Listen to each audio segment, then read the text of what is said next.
So when you see activity and call options rising, what is that? What do the traders think? Right? What are these institutions thinking? Higher silver prices, that's what they're thinking. Increased volatility, that's what they're thinking.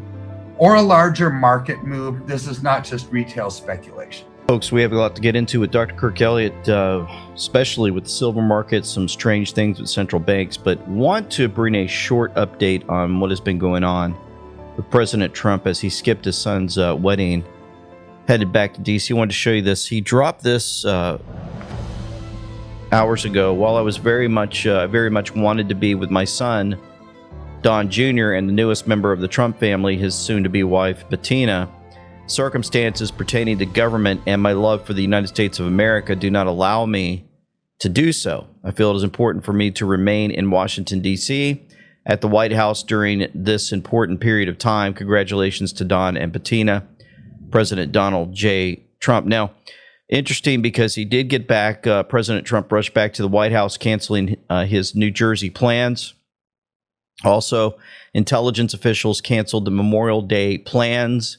Something serious is brewing. Dan Scavino dropped some B2 video clips. One of those was a 17-second video you're seeing on your screen there. And we go to Q17. Why does Obama travel in advance of POTUS to foreign locations? Why is this relevant? Remember, he just recently was over in Cuba as they brought the indictment to Cuba. Remember that playing out? So it's kind of interesting, the timing on that.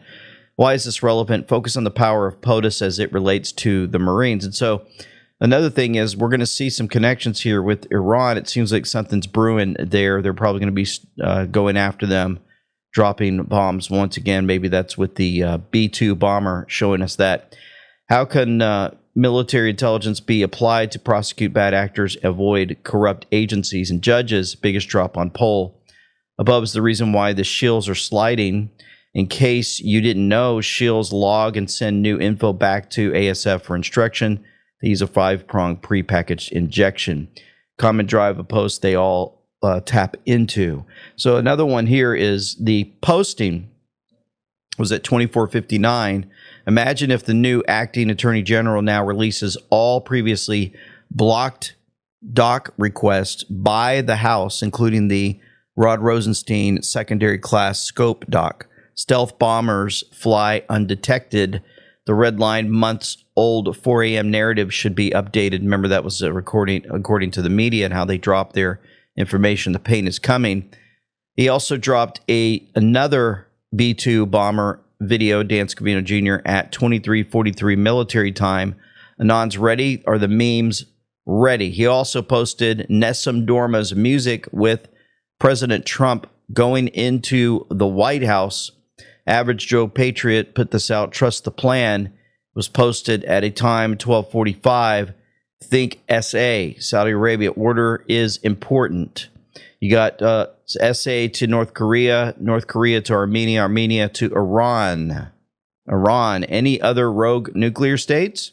To find hostages, to find protection. Who is protected by rogue nuclear states?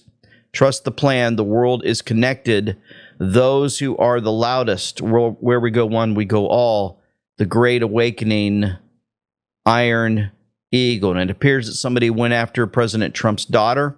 Ivanka was a target. President Trump's daughter Ivanka was targeted in an assassination plot by an Iranian IRGC-trained terrorist. It's from the New York Post. Mohammed al-Saadi, an Iraq national who was recently caught by federal law enforcement, pledged to take out Ivanka and had a blueprint layout of her house in Florida. The plot was part of a revenge against Trump for the killing of General Soleimani.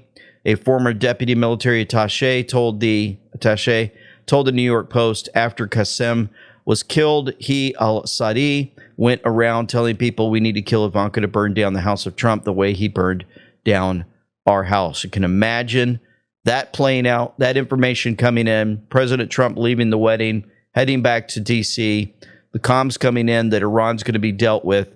Pathfinder then showed us this as we had the standing ovation for Kevin Warsh brought into the Federal Reserve, right? Pathfinder said, notice this, the 16 flags were in the room. Get your popcorn. Get the popcorn, folks. Q16 says this: Friday and Saturday are about to deliver on the MAGA promise. The president's cleaning house to free up real authority and push critical legislation. He's always been in full control. Sessions stays focused on the bigger mission. The president's cleaning house with Kevin Warsh, and that leads us right into our interview, touching on some of this today with Dr. Kirk Elliott. What another amazing week we have had. Just one day after another, we wake up and there's more news on indictments. Let's see, Cuba's up on the radar now. Some folks that got away with fraud, not anymore in Minnesota. And boy, things are heating up in California. Just wow, one thing after another. andweknow.com/gold in the description box below. And you guys can reach out to Dr. Kirk Elliott and his team, and they will work with you and pray with you also. Just an amazing company. We thank you for coming back. Well, it's so great to be back. And all the news that you just mentioned, plus about dozens of other stories, it's like, welcome to the clown show. Yeah. I mean, this is so crazy. Although you've called it for a long time, we expect this to happen. Is you start to dismantle the apparatus, you're going to have a clown show. That's right. But so one of the clown show things that I'm kind of seeing is this whole experiment with the Fed, right? It's like, so we've all know what Trump is doing behind the scenes, right? And the things that he said, the things that he's doing, simply kind of preconditioning us that the Fed is irrelevant. That's right. Right? I mean, and we're going to go back to real money at some point, right? So, but here we are right now. We're not at that point yet. And this is where it's a clown show. So Kevin Warsh goes in.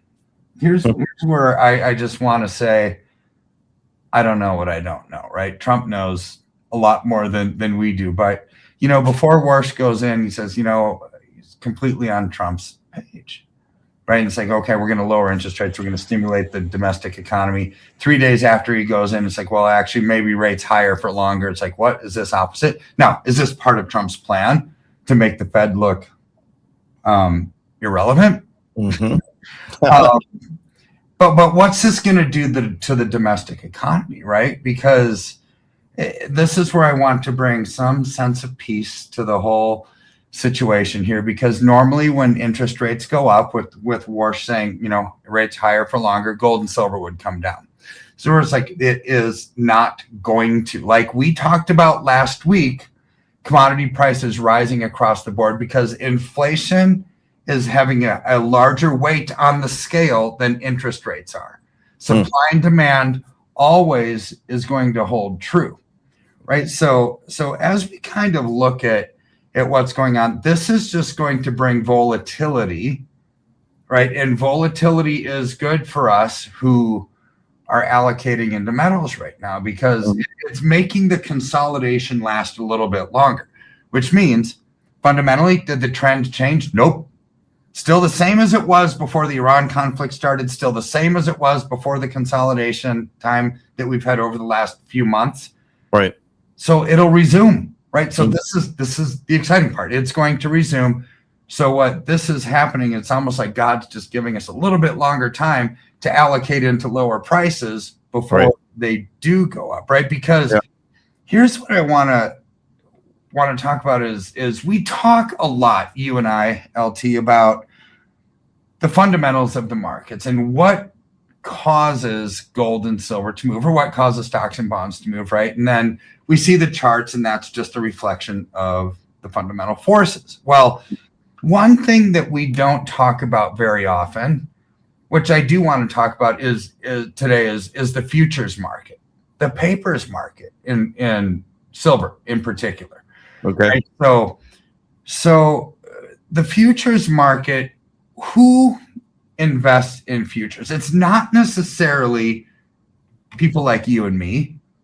It's going to be big people, right? It's going to be hedge funds. It's going to be institutional traders. It's going to be volatility desks, large speculators, banks, right? So that's who generally invest in futures markets. So Yeah.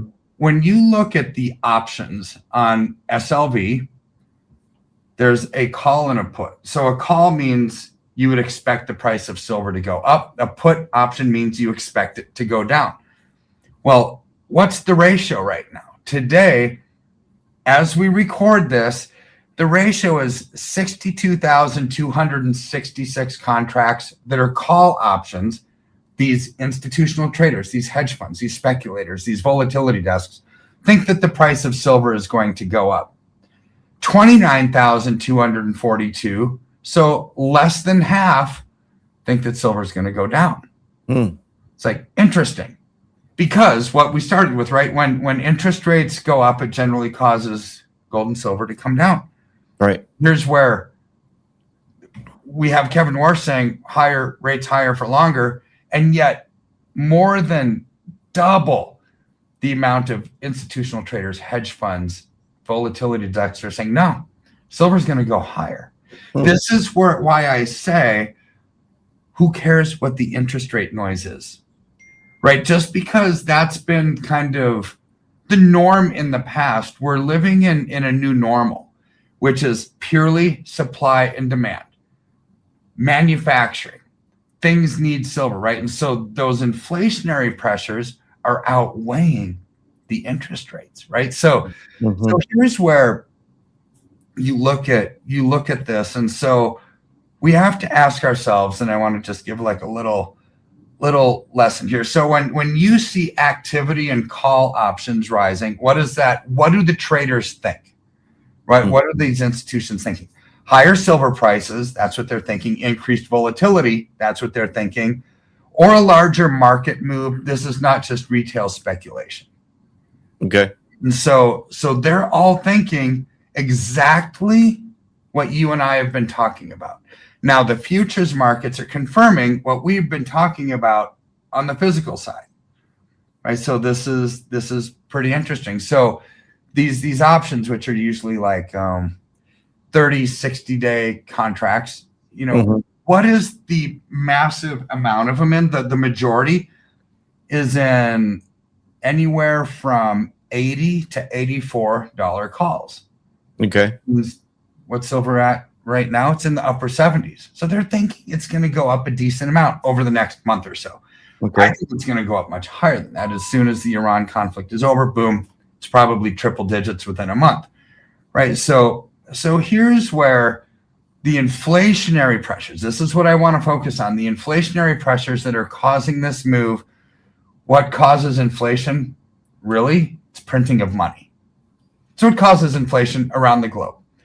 Well, how much money are they going to have to print globally to keep the economy stimulated? A lot is the answer.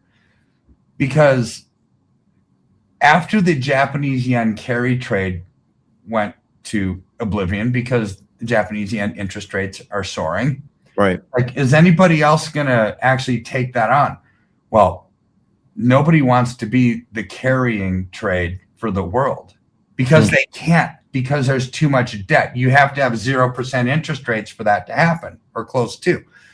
Well, what are yields in America doing right now? Yields are now over 5%. It's the highest they've been since 2007. See, the bond market is toast. The bond market's toast because if interest rates stay up there, the value of bonds comes down. Okay. So all these insurance companies and pension funds, they're going to have to ultimately liquidate their bonds at lower prices because interest rates are higher. That's just how the mechanics of it. So if the bond market's toast, ultimately that's going to impact the stock market because there's going to be flight capital out of things that are coming down. And what is going to cause the stock market to come down? Well, let's look at this little story of it's a polling of CEOs.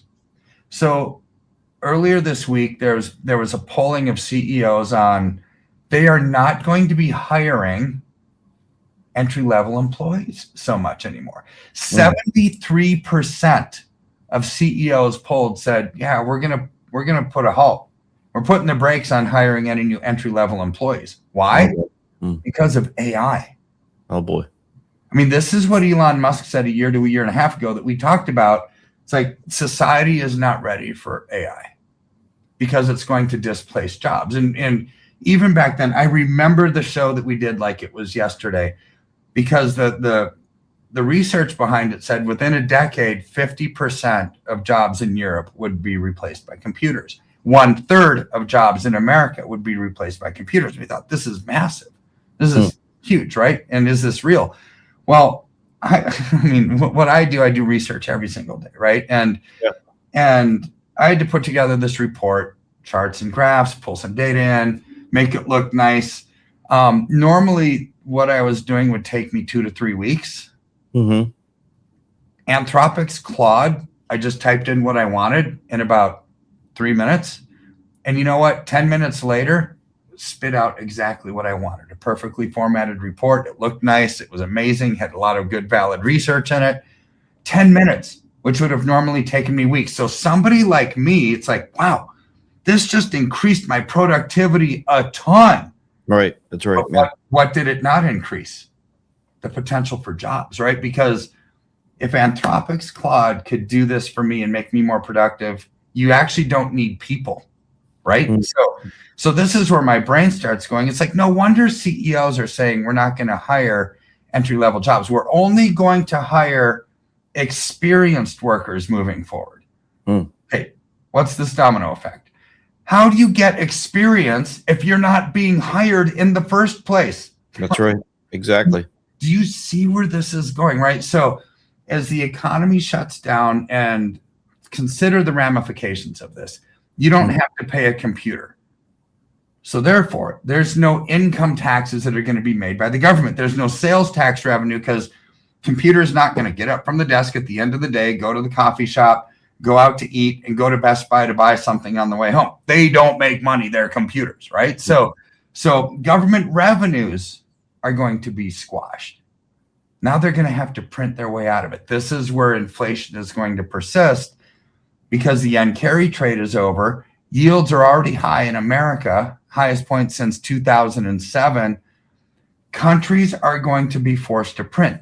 This is where I think these traders that are putting call options on silver are saying this inflation is going to persist, right? And money as we know it, you're going to have to start looking at it differently.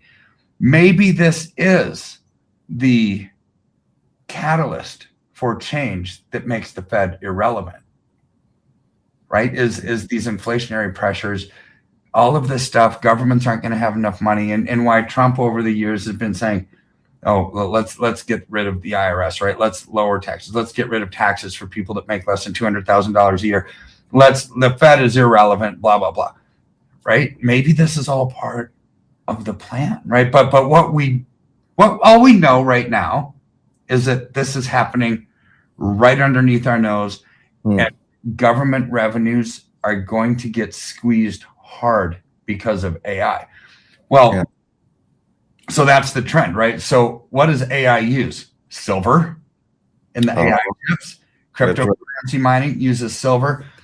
One of the stories I read this week, which tells me kind of what the next technology trend is going to be. So in 2000, it was the internet. It was tech stocks, right? Mm-hmm. And then 10 years ago, crypto started. Well, then maybe 5 or so years ago, it was AI chips. What's going to be the next technology move? Here's my prediction. Quantum computing, right? It's something even faster and possibly more beneficial, or possibly way more scary than even AI chips, right? Because truly, a quantum computer could probably crack the cryptology behind Bitcoin, right? It's like, oh boy, it's like this is a problem. But this is where we're going. Well, what company is kind of leading the charge with quantum computing? It's IBM, right? So now other companies are going to try to get onto the quantum computing train. That's probably the next trend in AI. What does that need? Silver, and a lot of it for these really fast chips that need it, right? So here's where I'm looking at this trend and what's going on globally, and something big and unusual is starting to happen in silver. And I don't see the demand decreasing for the second most valuable commodity on earth. Oil is number one and silver is number two. Right. So now what else is happening in the metals markets, right? So central banks are buying and have resumed a lot of buying of gold under the radar. Oh, it's not being reported. Right. So here's where, according to some big bullion banks, right? So Goldman Sachs, they talking about, wait a second, LBMA is being bled dry of gold. But where's it going? It's not on the books, right? You should be able to see if inventory is leaving and the inventory is being bled dry. Where's it going? You should be able to see who the counterparty is. They're not. So that's got to be central bank gold demand is materially stronger than previously thought, right? So they're possibly buying it over the counter, OTC markets, which doesn't necessarily go through normal channels, right? And so this is really interesting because maybe, we've heard stories that, China's not buying gold. Maybe that's all a bunch of hogwash. I think that they're still buying it. Why would the inventories be coming down, right? And where is it going? If you're selling to a normal bank, that can't really be hidden. The only thing that can really be hidden is like sovereign governments and central banks buying it under the radar. So here's where we start looking at these trends, and it really excites me because we're in the right place at the right time, LT. That's right. That's right. Taking advantage of these trends and trying ever so diligently to listen to the things that you're talking about, which does what? It reduces the noise that's clouding our judgment. That's right. Just focus on truth. Focus on when the world doesn't make sense, God always makes sense. And just sift through that noise, sift through the madness, and try to understand what's going on, right? And I look at this, it's like, this is becoming more crystal clear every single day. Yeah, whenever I notice, the trends moving around up and down, whatever, when you say volatility, I mean, we've seen silver just in the past few months, drop down to like 60 something, and then it went back up to 70, and then 80, and back to 70. And so you're saying you expect it to shoot up after Iran, and what's the reason behind that again, real quick? So the reason why, because metals usually come down in price when interest rates go up. Okay. So the inflationary pressures that are coming from the supply chain disruptions in oil and the high price of oil at over $106 a barrel, the general kind of mainstream media financial news thought is, this high priced oil is going to cause interest rates to go up so they can tame this inflation beast, right? So therefore metals come down because there's something that has higher yield that does better. Now, as soon as the Iran conflict is over, what starts to happen? It's not in reality, it's more in perception, because it's going to take a while to unwind the backlog in the Strait of Hormuz. Yeah. But perception is going to be, okay, this is over. And so the price of oil is going to start coming down. Right. The supply chains are going to start opening up, so the oil that's sitting there in all these big tankers can actually get to the rest of the world, right? So I mean, the reality is it's a perception thing, not necessarily a reality thing for a while, because the moment the conflict started, what happened to gas prices in California? They shoot up. It's like, well, they've got oil sitting and gas sitting at the refineries, and they probably have forward contracts on it. They've locked in their price for the next 90 days. So a one-day move, it's a perception thing, and they use that to gouge a little bit, right? Because their inventory didn't change. They still have forward pricing, but that's why it's more perception than it is reality sometimes. Ultimately, I'm not saying that the oil in the tankers is going to get where it needs to go. The fertilizer is a bigger issue. Getting to the world, because it's growing season and it's going to take a while for it to get there. So this is where I see foodflation coming.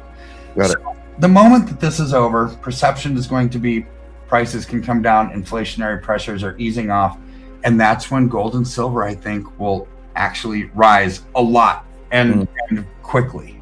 Yeah, that makes sense more on the side of when President Trump the other day was on the tarmac right next to the plane, and they asked him about the future. And again, he kind of talked about Iran. He goes, yeah, when Iran's over, he goes, you wait the next 3 years after that, you're going to see things happen in America that are going to be so amazing.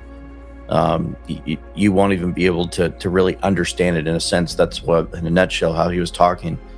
And so he brings that up a lot too about, after Iran, wait till you see what happens in America. So it's just amazing how you guys catch on to all of this and how you see it. And we have a hard time understanding, but boy, thanks to you, we can kind of get a better grasp on these things. And we really appreciate it.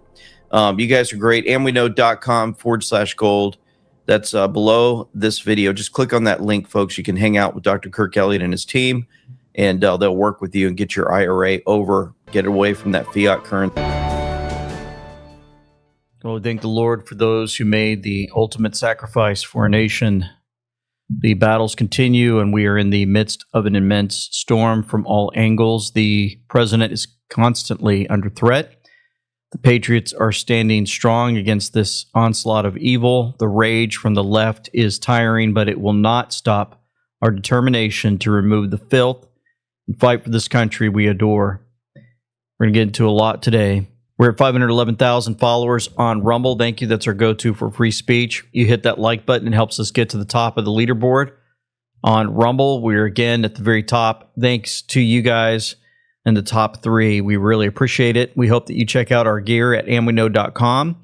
And we have our Independence Day Celebrate 250 Years gear, hats, and shirts. We also have our Bedazzled Crew neck and tee in different colors. We hope you check that out also. There's 30 gunshots fired at the White House the other day. In 2016, there were shots at the White House. 2018, 2020. 2021 to 2024, there were no shots at the White House. Then 2025, shots at the White House. In 2026, again. The Democrat Party is the party of violence. Of course, you know about the 2 people that were wounded in a shooting near the White House. It was reported that one of them did not make it. Observing Consciousness showed us this. TikTok, think of the optics. President Trump missed his son's wedding. Trump is mega flexing. What a strong message. I'm being this serious. POTUS is safe. Don't forget, protected by the Patriots. And he posted the Golden Dome for the White House.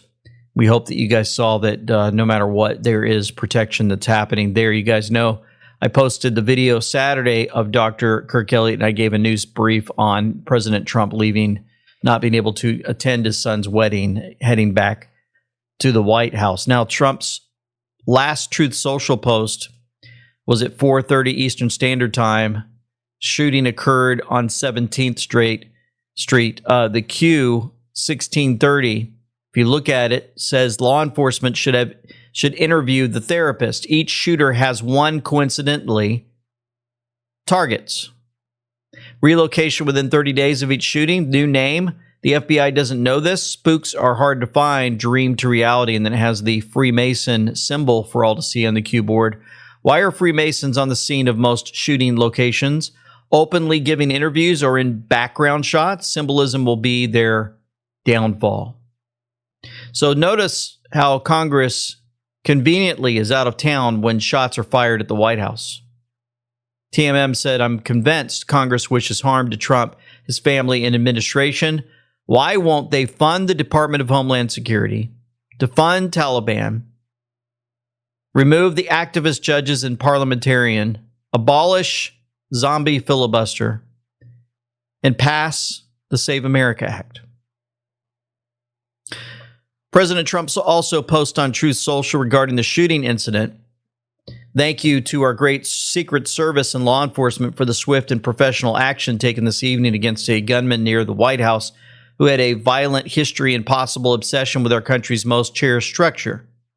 The gunman is dead after an exchange of gunfire with Secret Service agents near the White House gates.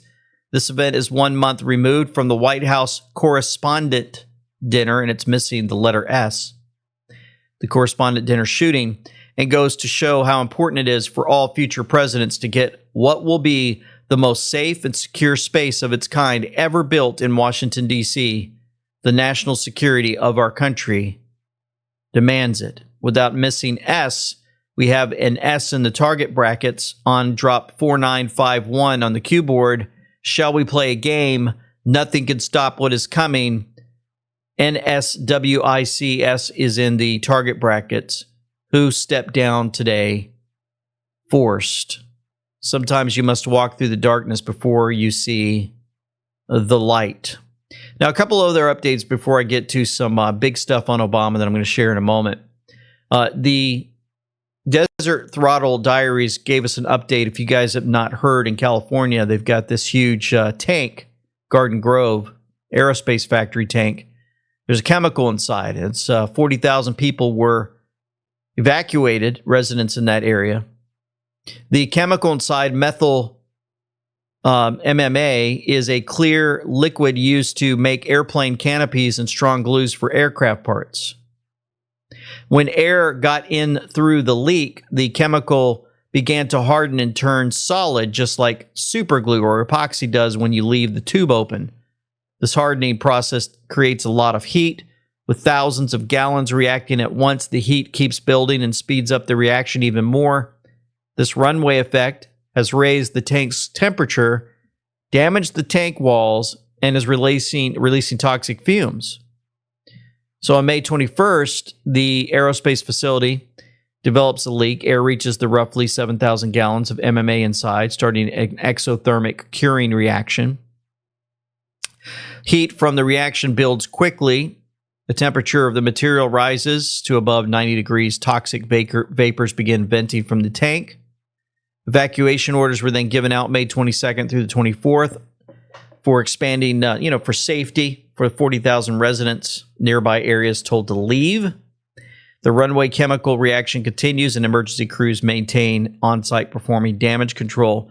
That liquid MMA itself is highly toxic. If the tank fails completely, thousands of gallons could spill into storm drains and waterways, causing serious long-term environmental damage. At the same time, the ongoing heat and gas buildup raise the danger of a sudden pressure-related rupture or explosion that could send a large cloud of toxic vapors over this heavily populated part of Southern California. The situation has not been brought under control as of this recording. When Trump posts something like this, I actually think it might mean that an agreement with Iran is just around the corner. He has a picture that he posted of Iran in a United States American flag covering the entire country. And it has question mark, United States of the Middle East. President Trump, the old man, is the type of guy who pulls stuff like this at a last-minute bargaining tactic. If you guys didn't see the New York Times, Iran agreed to give up enriched uranium in deal announced by Trump, U.S. officials say.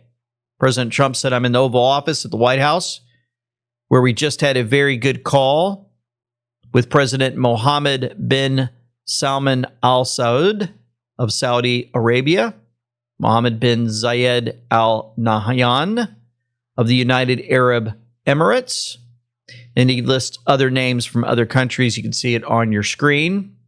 An agreement has been largely negotiated, subject to finalization between the United States of America, the Islamic Republic of Iran, and the various other countries as listed. Separately, I had a call with Prime Minister Bibi Netanyahu of Israel, which likewise went very well. Final aspects and details of the deal are currently being discussed and will be announced shortly. In addition to many other elements of the agreement, the Strait of Hormuz will be opened. Thank you for your attention to this matter, President Donald J. Trump. With all this, we have the reminder of the deal that Obama made with Iran, the nasty deal, sending them pallets of cash and all types of money. President Trump posted this meme of the Shady Bunch, looking like the Brady Bunch. They've got Samantha Power, Susan Rice, Valerie Jarrett, James Clapper, James Comey, John Brennan, Barack Hussein Obama, Ben Hamas Rhodes. He said, "This is a bad, sick group of people, very destructive to our nation, caused tremendous damage through weaponization." President Donald J. Trump. He also posted this: "The sleazebag Ro Khanna lies, lies, lies. A Democrat," he calls him. "Don't allow this lying sleazebag on Fox News." Well, he was on Meet the Press recently saying this. Kristen, first we need to talk more about this Supreme Court decision. This is a Dred Scott court. They have engaged in the fastest rollback of black political rights since Rutherford Hayes ended Reconstruction in 1877. One third of African Americans in the Congress's seats are being threatened. They're doing it to Jim Clyburn in South Carolina, to Benny Thompson in Mississippi, and across Alabama and the South. And we are not speaking up loudly enough, strongly enough against a court that is really rolling back civil rights. The liar continues to be a wolf in sheep's clothing. President Trump said, unfortunately, after having done a great job, Tulsi Gabbard will be leaving the administration on June 30th. Her wonderful husband, Abraham, has been recently diagnosed with a rare form of bone cancer, and she rightfully wants to be with him, bringing him back to good health as they currently fight a tough battle together. I have no doubt he will soon be better than ever. Tulsi has done an incredible job, and we will miss her. Her highly respected principal deputy director of national intelligence, Aaron Lucas, will serve as acting director of national intelligence, President Donald J. Trump. Real Robert said it's coming. The director of DNI, the director of national intelligence, Tulsi Gabbard, plans to release the findings of a number of high-profile investigations before departing the ODNI on June 30th. The investigations include Havana syndrome, COVID-19, weaponization, the overthrow on November 3rd, 2020 election, and more. The President of the United States. Thousands of additional documents are coming, he said. This was treason. The leader of the gang was Barack Obama. He was truly guilty. You know what? If you look at those papers, they have them stone cold, and it was President Obama. It wasn't lots of people all over the place. It was them too.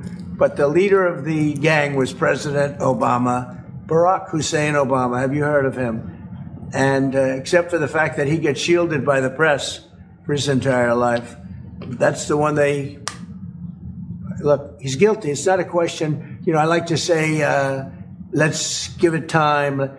It's there. He's guilty. This was treason. This was every word you can think of. They tried to steal the election. They tried to obfuscate the election. They did things that nobody's ever even imagined, even in other countries. You've seen some pretty rough countries. This man has seen some pretty rough countries, but you've never seen anything like it. And we have all of the documents. And from what Tulsi told me, she's got thousands of additional documents coming. So President Obama, it was his concept, his idea, but he also got it from crooked Hillary Clinton. Crooked is a $3 bill. Hillary Clinton and her group, the Democrats, spent $12 million to Christopher Steele to write up a report that was a total fake report. Took 2 years to figure that out. Oh, yeah. Never forget that. There's a guy named Mike Gallagher. You guys probably know him, the 8th most recognized talk radio personality in the USA. He's heard by 2.25 million listeners weekly, says Grandpa's Free Advice. And his sign on X is @GOP is gutless. He compiled and wrote the following essay entitled Obama, It Was You. I'm going to play that in a moment, and then I'm going to read what Grandpa's Free Advice pointed out about Obama and how it played out on this radio show in a moment. Friends, let me ask you something. How live Q&A with Dr. Shockley Tuesday, May 26th at 7 p.m. Eastern Standard Time on Rumble. The link is in the description box below if you want to hold that. We look forward to getting your questions for that particular event. Now back to Mike Gallagher. Of all the Democrats lining up saying that we should absolutely have a mass deportation of criminal illegal immigrants. It's amazing. Obama, Hillary, Bill Clinton. Check out this montage that I saw last night on X. You're a criminal, you'll be deported. If you plan to enter the U.S. illegally, your chances of getting caught and sent back just went up. The actions I'm taking are not only lawful, they're the kinds of actions taken by every single Republican president and every single Democratic president for the past half century. I think we got to have tough conditions. Tell people to come out of the shadows. If they've committed a crime, deport them. No questions asked. They're gone. All Americans, not only in the states most heavily affected, but in every place in this country, are rightly disturbed by the large numbers of illegal aliens entering our country. The jobs they hold might otherwise be held by citizens or legal immigrants. The public service they use impose burdens on our taxpayers. That's why our administration has moved aggressively to secure our borders more, by hiring a record number of new border guards, by deporting twice as many criminal aliens as ever before, by cracking down on illegal hiring, by barring welfare benefits to illegal aliens. In the budget I will present to you, we will try to do more to speed the deportation of illegal aliens who are arrested for crimes, to better identify illegal aliens in the workplace as recommended by the commission headed by former Congresswoman Barbara Jordan. We are a nation of immigrants, but we are also a nation of laws. It is wrong and ultimately self-defeating for a nation of immigrants to permit the kind of abuse of our immigration laws we have seen in recent years, and we must do more to stop it. So how did we get standing ovation? Standing ovation. How did we go from there to now liberals on TikTok calling for ICE officers to be killed? Life before Obama. There was no ISIS. There was no Black Lives Matter, no Antifa, no war on police, no law legalizing propaganda on American citizens, no Russia hoax, no expensive Obamacare, no Trump derangement syndrome. And these played out for all to hear. I'm going to read them. It was you, Obama, who spoke these words at his Islamic dinner. He said, "I am one of you." It was you, Obama, who on ABC News referenced my Muslim faith. It was you who gave $100 million in U.S. taxpayer funds to rebuild foreign mosques. It was you who wrote that in the event of a conflict, I will stand with the Muslims. It was you who assured the Egyptian foreign minister that, quote, I am a Muslim. It was you who bowed in submission before the Saudi king. It was you who sat for 20 years in a liberation theology church condemning America and professing Marxism. It was you who exempted Muslims from penalties under Obamacare that the rest of us have to pay. It was you who purposefully omitted endowed by our Creator from your recitation of the Declaration of Independence. It was you who mocked the Bible and Jesus Christ's Sermon on the Mount while repeatedly referring to the Holy Quran. It was you who traveled the Islamic world denigrating the United States of America, instantly through the support of your administration behind the building of the Ground Zero Victory Mosque overlooking the hallowed crater of the World Trade Center. It was you who refused to attend the National Prayer Breakfast but hastened to host an Islamic prayer breakfast at the White House. You ordered Georgetown University and Notre Dame to shroud all vestiges of Jesus Christ before you would agree to go there to speak. But in contrast, you have never requested the mosques you have visited to adjust their decor. It was you who appointed anti-Christian fanatics to your Czar Corps. You appointed rabid Islamists to Homeland Security. You said that NASA's foremost mission was an outreach to Muslim communities. You who, as an Illinois senator, was the only individual who would speak in favor of infanticide. It was you who was the first president not to give a Christmas greeting from the White House and went so far as to hang photos of Chairman Mao Zedong from China on the White House tree. It was you who curtailed the military tribunals of all Islamic terrorists. You refused to condemn the Fort Hood killer as an Islamic terrorist. You refused to speak out concerning the horrific executions of women throughout the Muslim culture, but yet have submitted Arizona to the United Nations for investigation of hypothetical human rights abuses.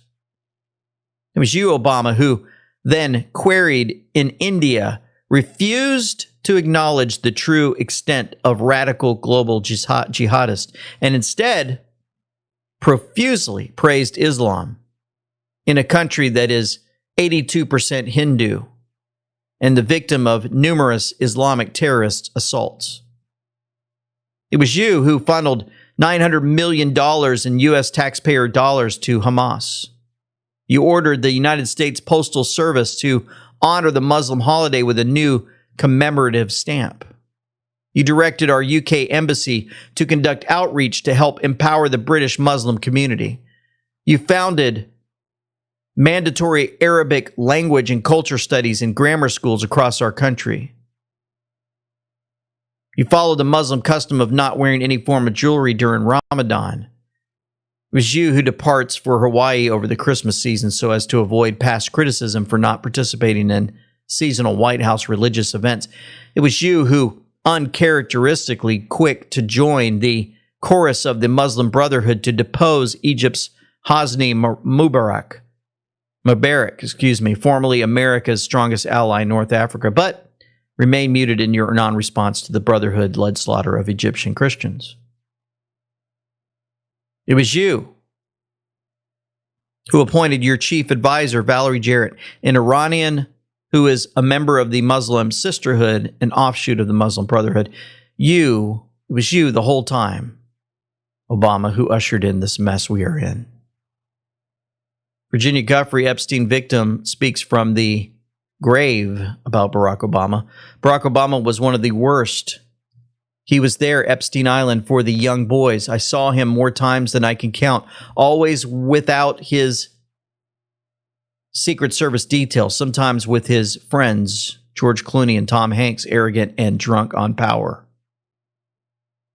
Sleeking into cabanas with kids. The 16-year plan to destroy America, never forget. Obama, 8 years, weaken the USA globally, install rogue operators in the government, remove good guys from the government, fund the terrorism, nuclearize North Korea and Iran, fund and supply North Korea and Iran, stage Supreme Court, weaken NSA, cut the military funding, weaken the command of generals, relax the borders and flood the illegals. Hillary was supposed to come in and finish with 8 years to destroy the USA. She was supposed to bring in World War III, real and orchestrated, revise the Constitution. She was going to close the U.S. military base globally, destroy and censor opposing news outlets, ban the sale of firearms. She was going to have population control and pocket billions, open the borders, remove military funding, remove the Electoral College. She was going to kill the economy and starve and enslave the public and install corrupt Supreme Court justices. Didn't work. Try to facilitate a transition that ensures our president-elect is successful.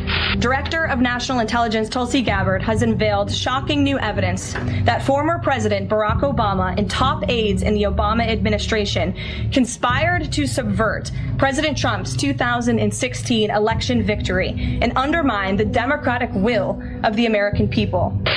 some of the organizational issues in setting up a White House. We talked about foreign policy. We talked about domestic policy. While publicly pretending to engage in a peaceful transfer of power, in private, former President Obama went to great and nefarious lengths to try to sow discord among the public and sabotage his successor, President Trump. And I believe that it is important for all of us, regardless of party and regardless of political preferences, to now come together, work together to deal with the many challenges that we face. And in the meantime, Michelle has had a chance to greet the incoming First Lady, and we had an excellent conversation with her as well. The new evidence released by the Director of National Intelligence, who is here with me today, confirms that the Obama administration manufactured politicized intelligence, which was later used as the justification for baseless smears against President Trump in an effort to try to delegitimize his victory before he even took the oath of office. The truth is that President Trump never had anything to do with Russia, and the Russia collusion hoax was a massive fraud perpetuated on the American people from the very beginning. And the worst part of this is Obama knew that truth, and so did all of the other corrupt officials involved in this scam, including former CIA Director John Brennan, former Director of National Intelligence James Clapper, former FBI Director James Comey, former Deputy Director Andrew McCabe, and many others. We want to make sure that they feel welcome as they prepare to make this transition. And most of all, I want to emphasize to you, Mr. President-elect, that we now are going to want to do everything we can to help you succeed, because if you succeed, then the country succeeds. Because if you succeed, then the country succeeds. Because if you succeed, then the country succeeds. Director of National Intelligence Gabbard's report further confirms what we already knew. There was no collusion, no corruption, except on the part of Barack Obama and the weaponized intelligence agencies at the time. The Russia hoax was a blatant lie, all ginned up by Democrat political operatives that were signed off on by then President Obama and leaked to the news media to launch a years-long witch hunt against President Trump and his first administration. The president saying he is bound and determined to try to help Donald Trump be a successful president, a successful transition, because he thinks that will mean success for the country as a whole. Because if you succeed, then the country succeeds.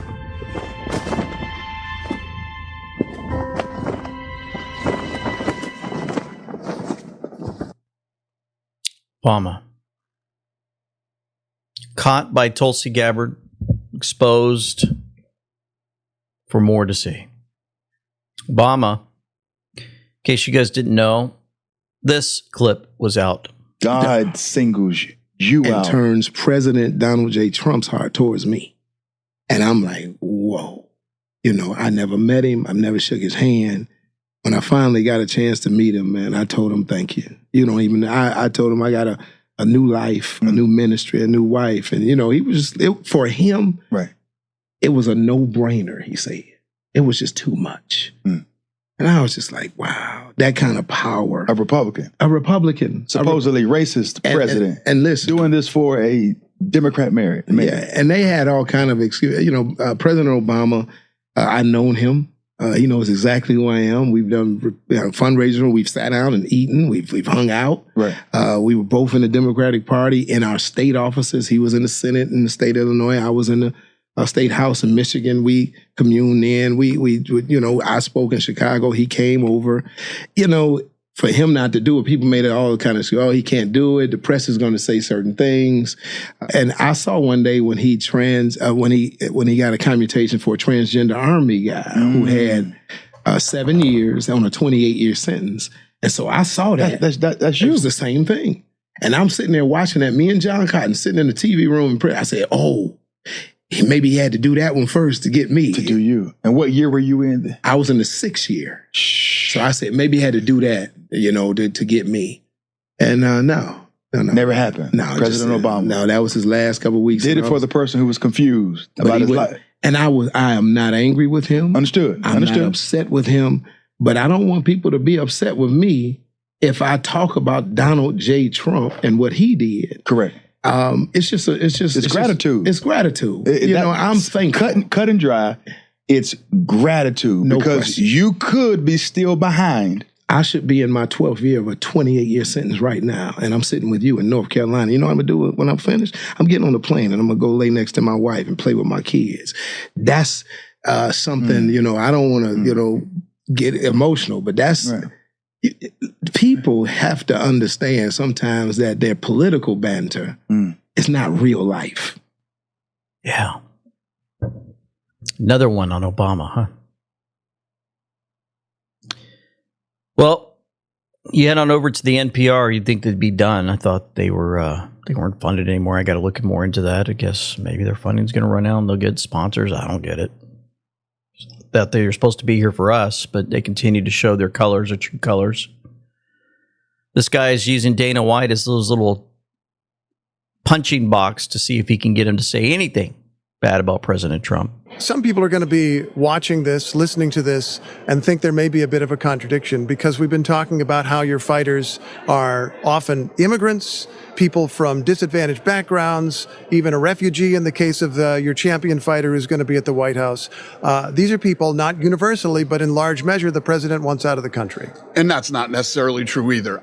What the president wants is what everybody has talked about, including the Democrats back in the day.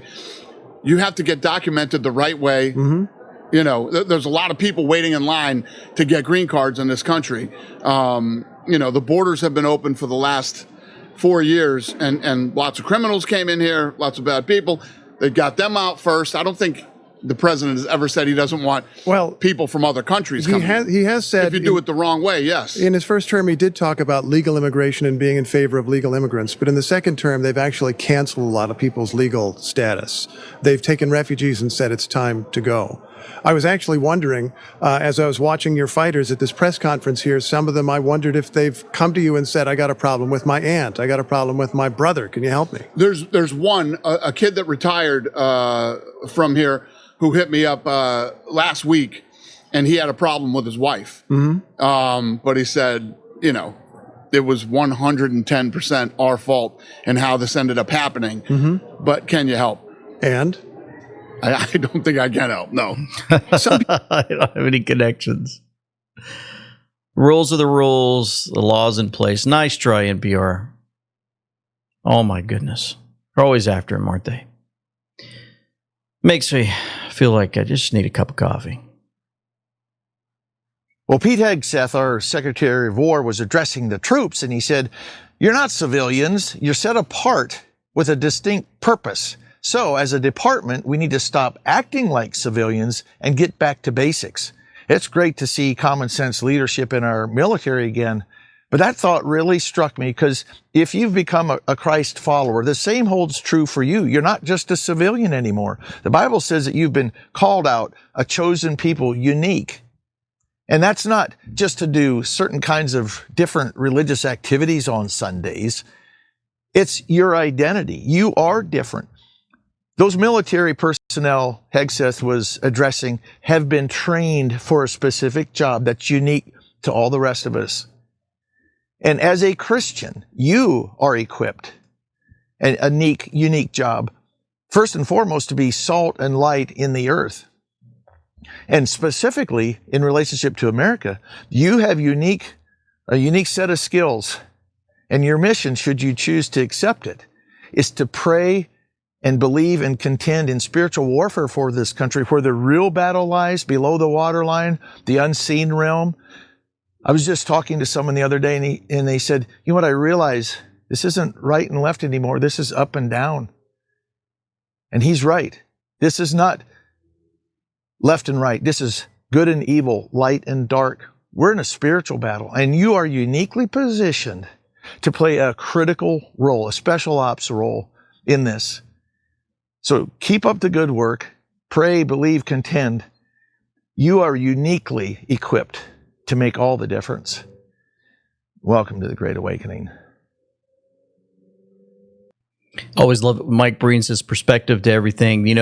Hunter's Blend Coffee It's in the description box below. You can click on that link. They buy the top 6% of specialty coffee beans, roast with precision in small batches, ship locally roasted coffee fresh to your door. They support organizations and causes that are near and dear to the hearts of many freedom-loving Americans, such as pro-life, youth shooting sports, veterans, hunting and conservation, patriot, and anti-sex trafficking. Check them out today.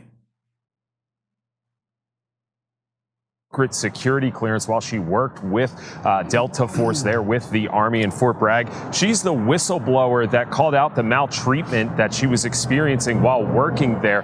But the feds believe she was giving away a lot more than just workplace secrets that could have put soldiers' lives at risk.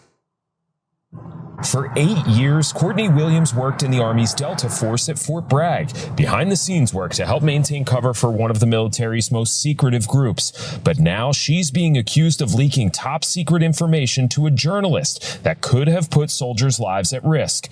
Williams was quoted in Seth Harp's book, The Fort Bragg Cartel. My book is critical of these institutions because I think that waging war in secrecy for 20 years gives rise to a host of cultural problems that spill over into communities like Fayetteville. WRAL interviewed Harp about the book in October. Williams was quoted extensively when referring to a toxic work environment within Delta Force, where she claimed she was sexually harassed and discriminated against while also sharing information about work she would do. How about that? Former SOCOM employee arrested for leaking classified secrets to journalists. U.S. Army veteran. She deserves the maximum penalty. Putting the troops' lives at risk should be a harsh, harsh punishment. Now we're going to get into some election stuff that's coming up. Here's one, of course, Ken Paxton. Tuesday for the Texas GOP Senate primary runoff. We have a great candidate, I believe, in Texas. I think probably he'll win very substantially. And I think he'll go on to defeat a very defective candidate, a candidate that believes in 6 genders, and he takes hits at Jesus Christ. He's a vegan in Texas, and you can't get elected as a vegan in Texas. Republican Ken Paxton currently leads incumbent Senator John Cornyn in the polls, but Cornyn is insisting that he's the better option to defeat Democrat nominee James Tallarico. So Fox is going to go ahead and play something from Cornyn. The guy's a snake. We've exposed him over and over again of what this guy's been up to for a long time. But they're still going to give him his say, right? Got to let Fox, got to get him out there, huh? I'm not going to play it. All right, so Tillis, another guy, comes clean. Lame duck Senator Tom Tillis told Politico he opposes President Trump, Vice President J.D. Vance, the cabinet, and the entire GOP agenda. The North Carolina Rhino says he is comfortable spending his final months in office sabotaging everything that Trump wants to accomplish. His mask is off.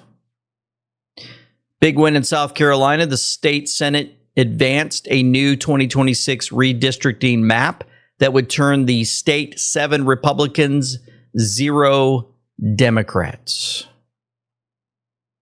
Another one gone. We won't have to witness Al Green, his cane and his scowl on the House floor again. Because of the new congressional map in Texas, Al Green's seat has been removed. James Wood said another one gone. Thank you, Marla Joe, for that update. And then if you guys weren't paying attention, Spencer Pratt went out to the streets, put this all over. You're looking at what was once dirt, right? You see all of that you see there on your screen. Imagine if the streets were this clean, Spencer Pratt for mayor of LA. He basically went out there, laid the stencils on the ground, sprayed around it to clean the streets, and then the dirt was showing his message. He also put that one out, Hope and Change Spencer Pratt, basically mimicking the liar Obama and what he was doing back in the day. Then he came out and said this.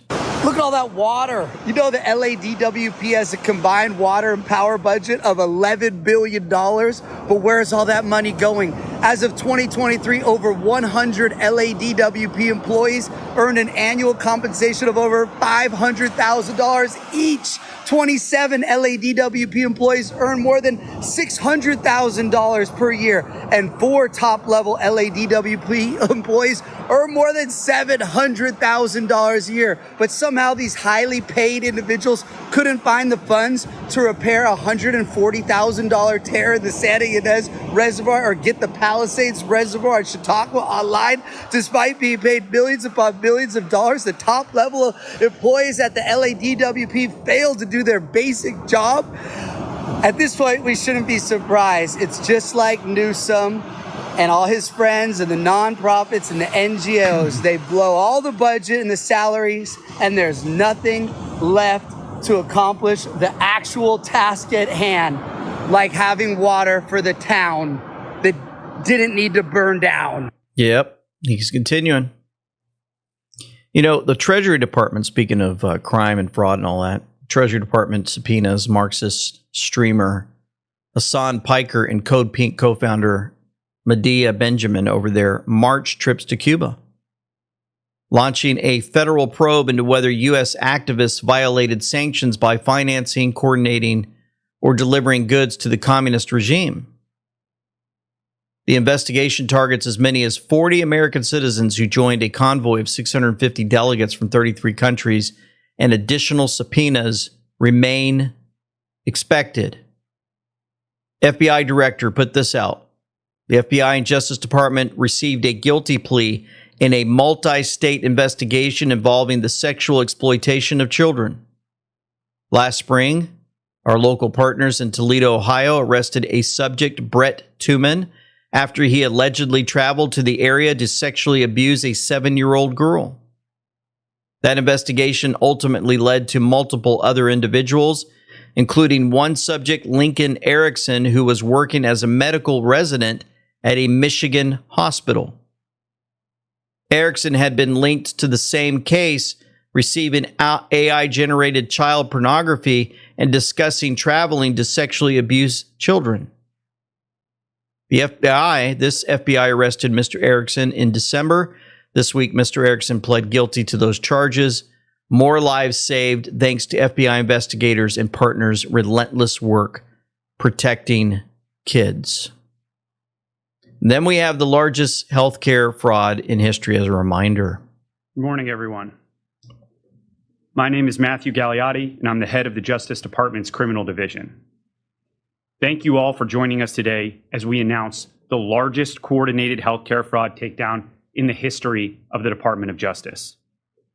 Today marks a decisive moment in our fight to protect American taxpayers from fraudsters and to defend the integrity of America's healthcare system. We are announcing today charges against 324 defendants for their alleged participation in healthcare fraud schemes involving approximately $14.6 billion in false claims submitted to Medicare, Medicaid, and other healthcare programs. 14.6 billion. 999 million. That's the way I think about it. And do that 14 times. And a little bit more. That's how sick this is. And a takedown this large, I can't possibly describe all of the work that went into dismantling each scheme, but there are 4 key points that bear emphasizing. First, let me be clear about what these healthcare fraud schemes mean for every hardworking American family. These criminals didn't just steal someone else's money. They stole from you. Every fraudulent claim, every fake billing, every kickback scheme represents money taken directly from the pockets of American taxpayers who fund these essential programs through their hard work and sacrifice. And when criminals defraud these programs, they're not just committing theft. They're driving up our national deficit and threatening the long-term viability of healthcare for seniors, disabled Americans, and our most vulnerable citizens. This enforcement action involves the seizure of cash, as well as luxury vehicles and properties, returning real money to American taxpayers and to our government healthcare programs. Second, we are seeing a disturbing trend of transnational criminal organizations engaging in increasingly sophisticated and complex criminal schemes that defraud the American healthcare system. As part of this takedown, we've identified and charged defendants operating from Russia, Eastern Europe, Pakistan, and other foreign countries. These individuals have infiltrated our healthcare system to steal American taxpayer dollars. As just one example, we dismantled a scheme involving a sophisticated operation run from Russia and Eastern Europe that strategically bought dozens of medical supply companies in the United States and submitted more than $10 billion in fraudulent healthcare claims to Medicare. To make matters worse, these perpetrators used the stolen identities of more than 1 million Americans spanning all 50 states to perpetrate this scheme and submit these false claims. You know, all of that exposure is going to play out, I believe, in other ways. I think our Hollywood and the freaks on late night television and more. Do you think they're gone just because they feel like, or do you think because President Trump is in office and these perpetrators and these evil ones are finally leaving because they know it's ending soon? President Trump said Stephen Colbert's firing from CBS was the beginning of the end for untalented, nasty, highly overpaid, not funny, and very poorly rated late-night television hosts. Others of even less talent to soon follow. May they all rest in peace. President Donald J. Trump, bye, demons. Interesting, because the beginning of the end is actually found on the cue board. D's cannot survive. Democrats can't survive the beginning of the end. News unlocks the past. President Trump also put this out. Big vote today, 48-1. This was the other day in the Energy and Commerce Committee on a bill including the Sunshine Protection Act, which will be making daylight saving time permanent. This is so important in that hundreds of millions of dollars are spent every year by people, cities, and states being forced to change their clocks. Many of these clocks are located in towers, and the cost of renting or using heavy equipment to do this twice a year is prohibitive. The House will be attaching the Sunshine Protection Act to the highway bill. Great work by Troy Nehls and all of the members who voted as well for railway safety. I'm going to work very hard to see the Sunshine Protection Act signed into law. It's time that people can stop worrying about the clock, not to mention all the work and money that is spent on this ridiculous twice yearly production. It will also be a very nice win for the Republican Party. Take it. We're going with the far more popular alternative, saving daylight, which gives you a longer, brighter day. And who can be against that? This is an easy one. Thank you to everyone who supported this important bill, and especially Chairman Brett Guthrie and Vern Buchanan, President Donald J. Trump. I think it'd be nice. We don't have to switch the clocks twice a year anymore. You know, I've been in other countries, folks, you know, when you're military and stationed in different places, and they don't do it. I was wondering, why in the world do we have to do this? It's just unbelievable. Anyway, I want to remind you, with all the savings and money and more, we had another great video drop Saturday. Unusual findings in the silver market. Central banks are buying gold under the radar. They want people to know. All over this was Dr. Kirk Elliott. He was kind of tuning us in to how this is playing out. I hope you guys didn't miss the interview that we played on Saturday. Here's a clip from that. Quantum computing, right? It's something even faster and possibly more beneficial, or possibly way more scary than even AI chips, right? Because truly, a quantum computer could probably crack the cryptology behind Bitcoin, right? It's like, oh boy, it's like, this is a problem. But this is where we're going. Well, what company is kind of leading the charge with quantum computing? It's IBM, right? So now other companies are going to try to get onto the quantum computing train. That's probably the next trend in AI. What does that need? Silver, and a lot of it for these really fast chips that need it, right? So you got to get into silver. They're going to that demand, and you're going to have Not as much available, which makes the prices go up. And so I just want to make sure you guys check that out. Go to amweknow.com/gold. You can bring your IRAs over to silver from fiat currency, or just get your own silver or gold, whatever you guys want from him. And they'll pray for you also. Speaking of prayer, did you guys see this? Yep, there's a teacher who brought students on a school field trip to a mosque where an imam taught the children about Islam.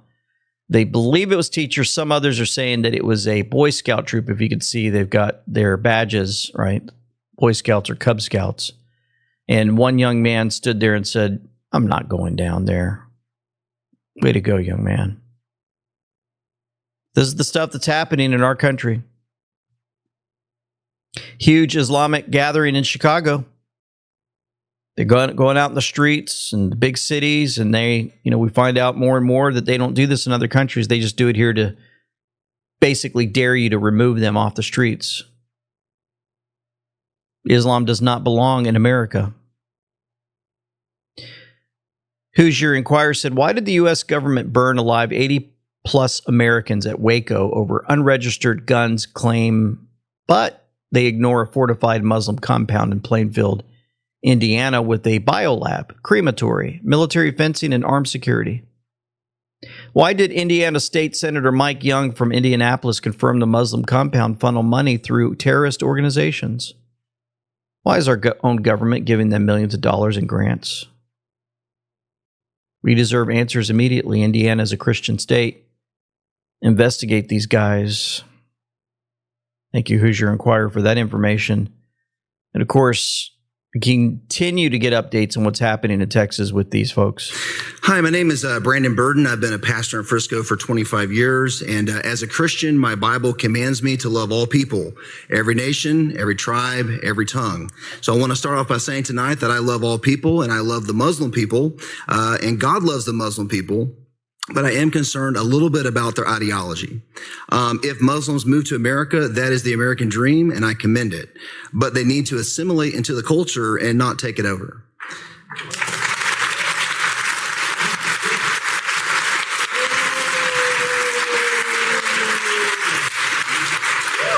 The ideology of Islam goes against everything that we hold dear as Americans, because Islam is a way of life. It is more than a religion.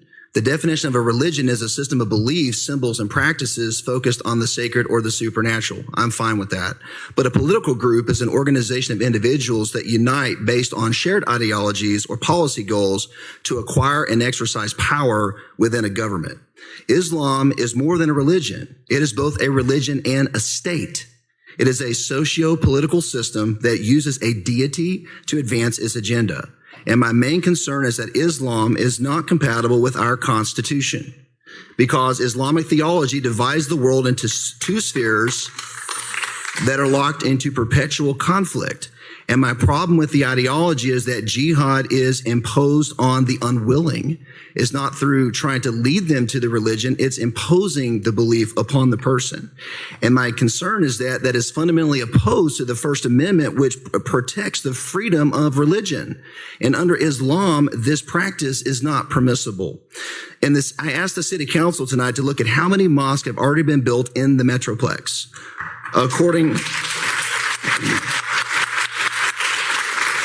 According to Salah-Tematic, a comprehensive guide to mosque and Islamic schools, their website directory shows that in Dallas-Fort Worth alone, there's already 74 mosques.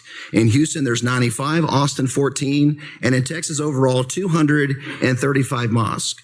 Now, if all the imams taught in those mosques were the Quran, I wouldn't have a problem with that. But they're not just teaching the Quran. They're teaching the hadiths, the sayings of Muhammad, and Muhammad's biography, which is 40% religious, but 60% political. It is a socio-political takeover of a form of culture. And if we approve mosque number 236 in Texas and expand this ideology, then we're going to reach a point where we're not going to be able to protect our way of life or our constitutional rights any longer.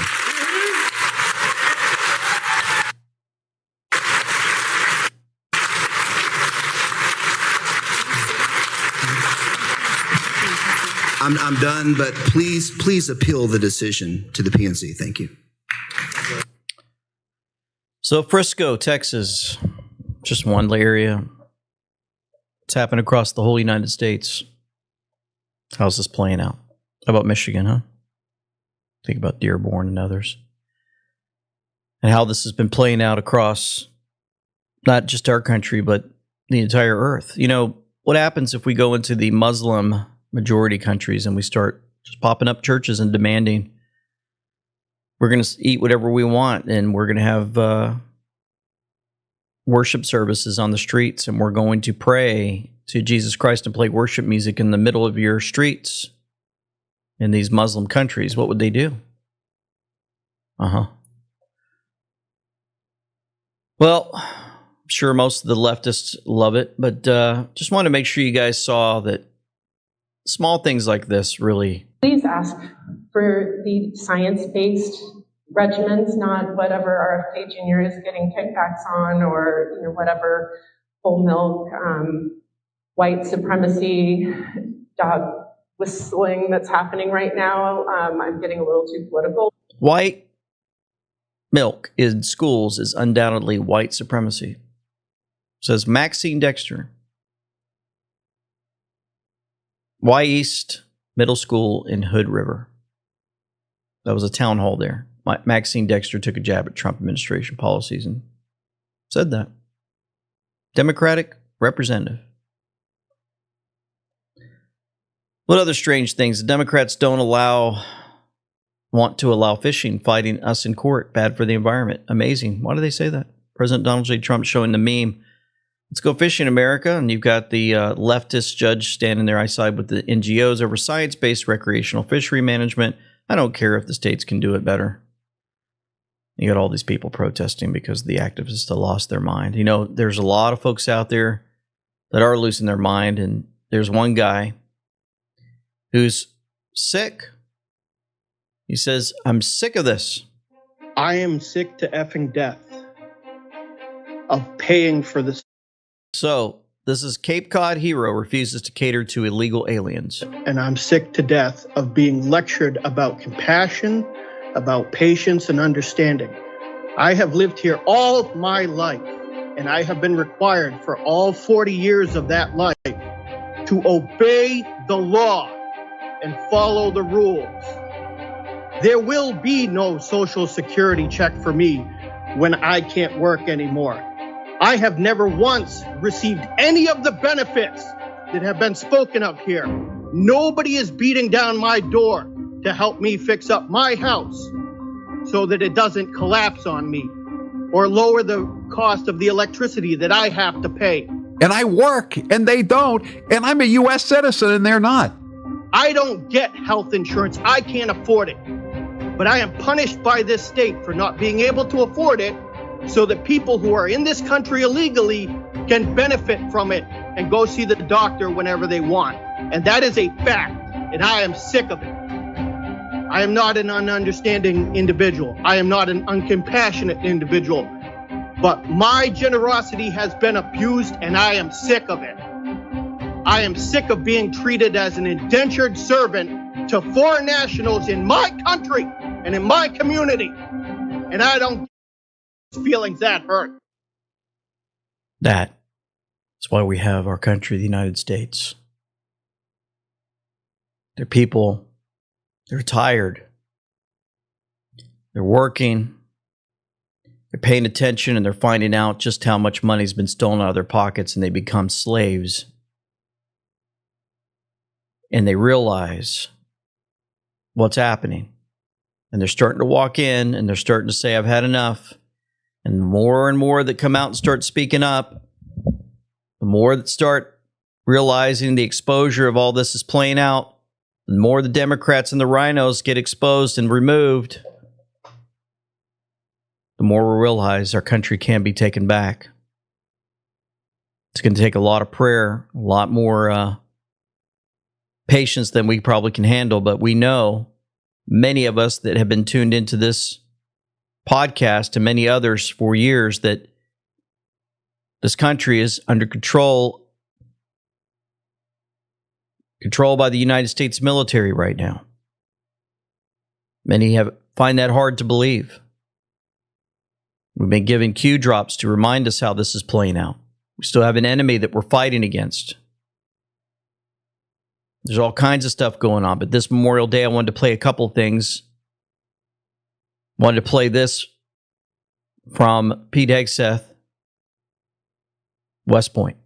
You are not an army of one. And you are certainly not an army of woke. You are an American army, an army of warriors. 4 years ago, you raised your right hand and said, "Send me." The call is send us. Not send he, not send she, not send they, them. The battlefield does not grade on a curve, and you can't throw your pronouns at the enemy. Diversity is not our strength.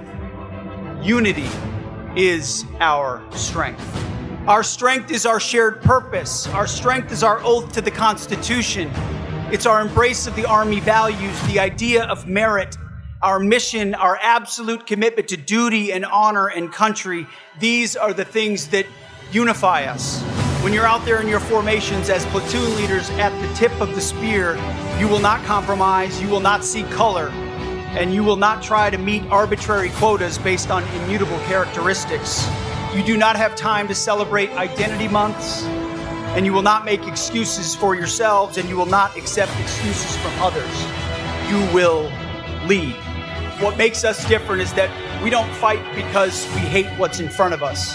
We fight because we love what's behind us. May Almighty God bless the United States Army, and may Almighty God continue to bless this great republic, the United States of America. Outstanding. U.S. Department of War. And I love it. Absolutely love it. Let's remember who we're fighting for. We're fighting for our children. Watch this. For those listening, it's a little girl. She's got her flag. She's ready, and she's taking off. She's riding with that flag, and she's showing it proud. If you guys noticed this, also, the U.S. Army's 160th Special Operations Aviation Regiment flew over the IndyCar to honor Memorial Day. Powerful.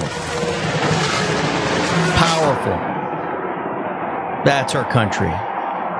Oh, so powerful. And I wanted to show you one more thing before we close today.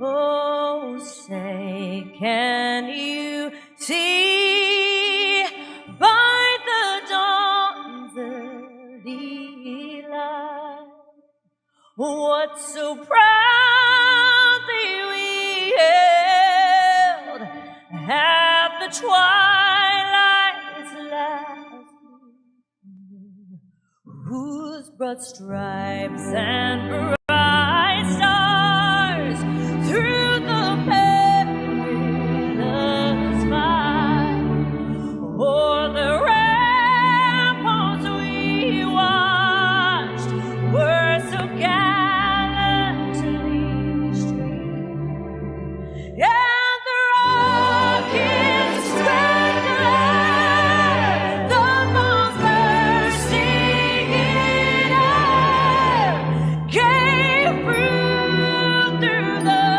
night that our flag was still there, still there. Saved us that star-spangled banner yet waved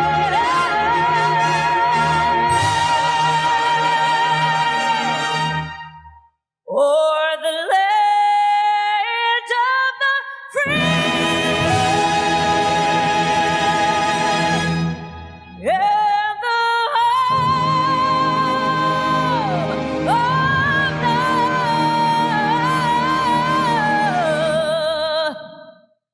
brave.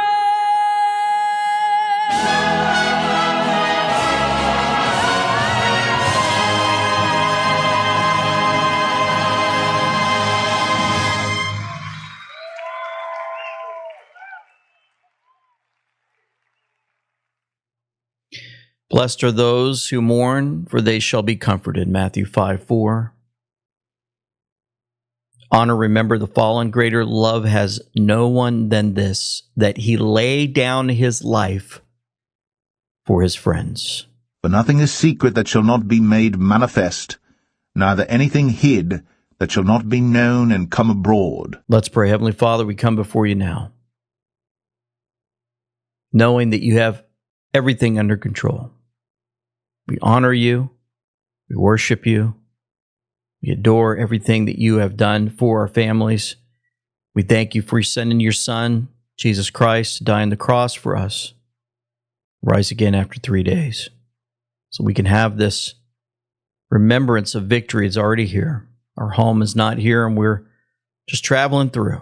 But while we're here, Heavenly Father, we do ask for guidance and direction in all that we say and do, and the moves that we make, and the gifts that you've given us, may they be used for your glory.